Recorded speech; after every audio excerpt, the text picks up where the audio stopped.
Hi everyone, Bernard here. I hope you're all very well and welcome to my film and TV channel.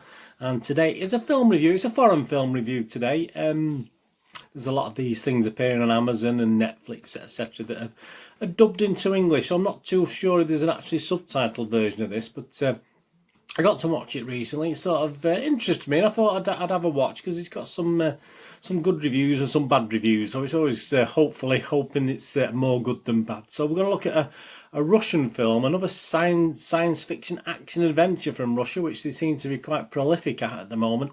And the film's called Coma. Please, if you're new to the channel, push that subscribe button, push the bell notification so you know when these little movie reviews, I do TV drama reviews and information vlogs and even quizzes as well. Please push that bell notification so you know when these are coming out. And please make sure your notifications are set to public, otherwise you won't get to hear about these. It's amazing how many people have they're set to private and they don't realise it. Right, Coma, 111 minutes, so you get your money's worth with it. I've seen it spelt with a K, K-O-M-A. I've seen it spelt with a C-O-M-A, so we'll stick to the C-O-M-A, that's how we'll know it anyway. So a little Russian one, and I watched one recently, I'll talk about that in a minute. A few weeks ago, a similar science fiction adventure from Russia. So what's this one about? Well, it's after a mysterious accident, a young architect comes back to his senses in a very odd world. He must find out the exact laws and regulations of it as he fights for his life and keeps on looking for the exit to the real world. Directed by Nikita Argonov, stars Rinal Mukhametov, Lyubov Askynova and Anton Pampushny. So there you go. It is dubbed, so I have no idea who the actors are that have done the dubbing for this. But so whether the original Russian actors are any good or not, I can't really tell you on this at the moment. Is it any good? Well, Rotten Tomatoes, it's only getting a 44% positivity rating based on 32 reviews, so that's not great. But what did interest me was the Internet Movie Database, the users, you and me, the public. It's getting a 6.3 out of 10 overall rating based on over 5,000 reviews. So that's quite positive. A 6.3 is not bad, is it? Certainly for a science fiction film. I mean, they usually get quite low marks, most of them. Some of the more positive comments on Internet Movie Database: visually speaking, the movie is a definite A triple plus. Add more pluses if you feel the need to. Story-wise, it does have a few flaws, and acting character-wise, you may have to feel a few bumps along the road too. Having said that, the movie does work more than nicely. Someone else said, younger sci-fi fans who haven't seen aforementioned films will find this one original and intriguing. More mature filmgoers will recognise quite a few similarities between the three films. Hey, they even borrowed the name Tank and the term Reaper, for crying out loud. And just like Neo, because he's obviously talking about a certain Matrix film, isn't he? Certain Neo, the protagonist is plucked from the real world and thrust into a strange new one, seemingly to bring something special to residents there who need his traits. But I digress. This is a decent movie and well worth a look for its production values alone. There are a few interesting twists and a decent plot. Some of the negative, a couple of the negatives, I can't go without giving the negatives. The special effects are pretty good, but that should be a given nowadays. Since this is a Russian movie, we must rely on vocal dubbing. As is usual with dubbed movies, the characterizations are lost and the characters become quite bland. The voice actors fail to master the language. In some cases, they don't know where or how to put pauses between sentences, and it turns out sounding strange. I didn't think that too much, actually. The dialogue is silly and cliche without any real feel for the story. While the plot is interesting, everything is lost because of the poor overall execution. 1 star for special effects and 1 star for good concept. Everything else is just blah.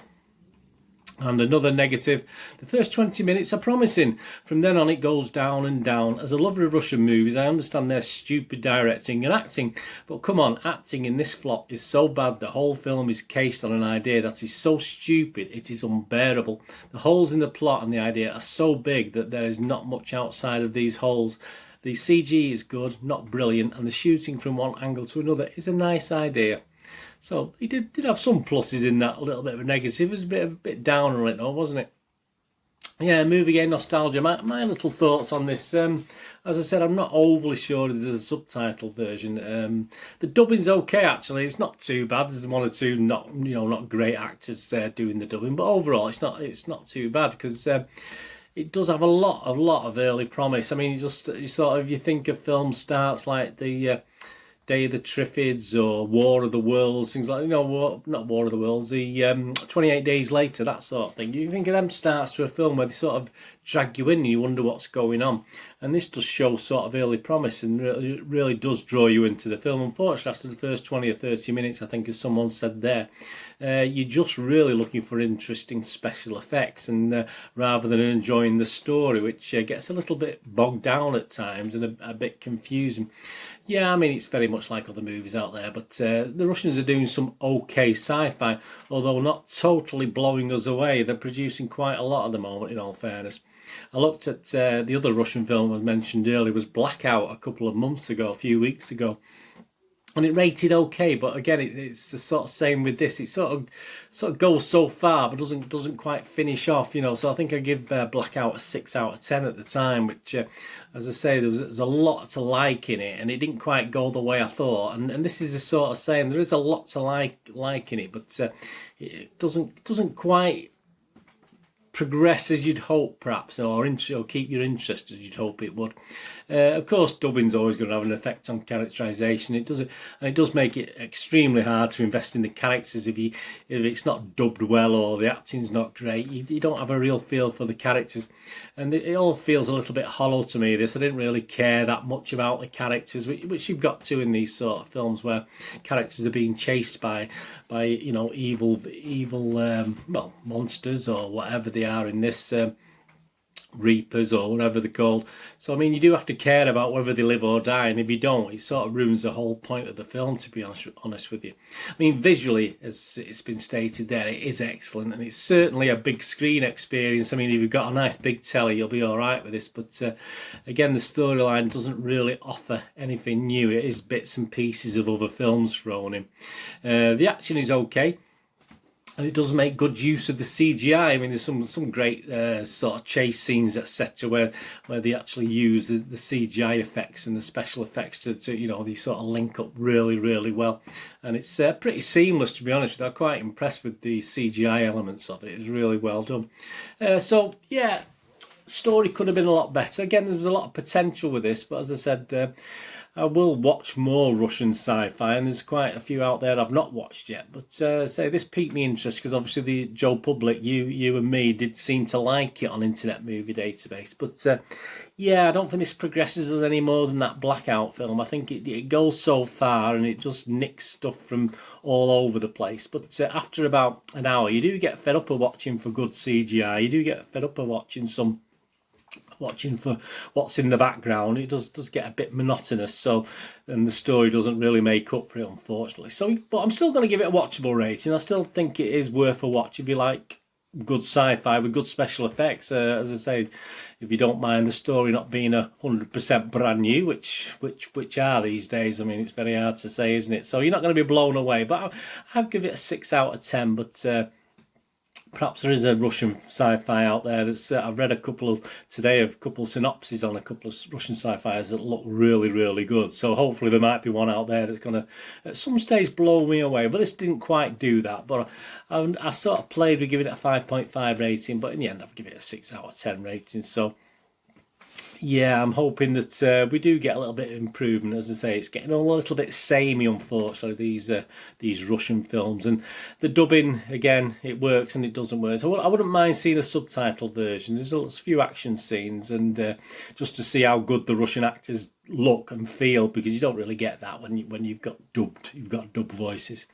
Right, the poster. Well, I mean, there's quite a few. There's not. I've been on to look if you can buy these posters. It's very, very. You can't really get them at the moment, certainly not in the UK, but there's been some like promotional posters put out for the internet and obviously for the DVD versions abroad. I know it's not been released as yet in the UK, but obviously it's been released in different areas on Blu-ray, etc. And there's some great covers. I mean, that it lends itself to some great graphics. They're absolutely fantastic. And I've put up my favourite up there, which obviously has Big Ben on it, which I think that's brilliant. That's one of my favourite posters. If I can get hold of that, I would even buy it. I'd even go and buy it and put it on my wall, because I think it's a fantastic image, that of Big Ben in the background. So based on all the posters, I'd say there's at least 3 or 4 cracking posters there, just on what I've seen with the promotions on the internet. So yeah, I'm going to give it 8 out of 10 for the poster. I'm going to go mad. I think that's the most I've ever given a poster, certainly in living memory of doing these vlogs anyway. So yeah, I like that. I hope you like it too. Let me know in the comments if you think the poster's really good, and if you do get to watch the film, let me know what you thought of that as well. As I say, yeah, it's interesting, but not quite. Almost there. You're almost there, Russians, with these sci-fis, but you spend, I don't know how much you're spending on the CGI on these things, but it is quite impressive, and it's certainly I'm going to keep an eye on them. I keep a close eye on them, and what's the worst that can happen? You start to watch one and you turn it off because it's rubbish. That's the worst. That's what I always say to people if they watch, if they try to watch a film and they can't get into it, well, just turn it off and pick something else to watch. That's just, you don't have to suffer, do you, for an hour and a half? Just if you can't get into something in the first 10, 15, 20 minutes, just forget it. So yeah, I stuck with this one and it was okay. Okay, thanks for watching. Please check my links on screen. If you're a friend or follow me on Facebook or Twitter, I do check every couple of days and friend and follow everyone back, and I put lots of stuff on there about movies and TV dramas and obviously football, which I'll tell you about obviously. If you can visit my website moviegamenostalgia.com for old rare DVDs, movie posters from the 90s and 2000s and board games, that'd be fantastic. And as I said, if you check the playlist, I do vlogs on my football team, Manchester City, so I do City history vlogs and City present vlogs, so what's going on now and what's gone on in the past. So if you know anyone or you're interested yourself, please point them in my direction. That will be absolutely wonderful. Anyway, thanks for joining me. Whatever you've got to do the rest of the day, have a great one. Look after yourselves, look after your friends, look after your families. More importantly, let's all look after each other, and hopefully see you all again very, very soon. Until then, please stay safe, everyone. It's Bird is saying goodbye for now.